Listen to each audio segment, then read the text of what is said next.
হলেন। আপনার নাকে দুর্গন্ধ লাগেনি এমনটা হয়েছে কখনো?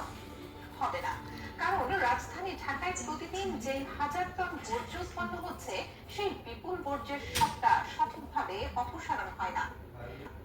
শহরের রাস্তাঘাট, খাল, বিল, এমনকি আবাসিক এলাকার আশেপাশেও পড়ে থাকে অপসারণ না হওয়া আবর্জনার স্তূপ। সঠিক ব্যবস্থাপনা ও আধুনিক বর্জ্য প্রক্রিয়াকরণের অভাবে দিন দিন ভয়াবহ রূপ নিচ্ছে শহরের ময়লা আবর্জনা সমস্যা। অনেকেই রাতের আধারে ড্রেনে বা রাস্তায় ফেলে দেন গৃহস্থালির বর্জ্য।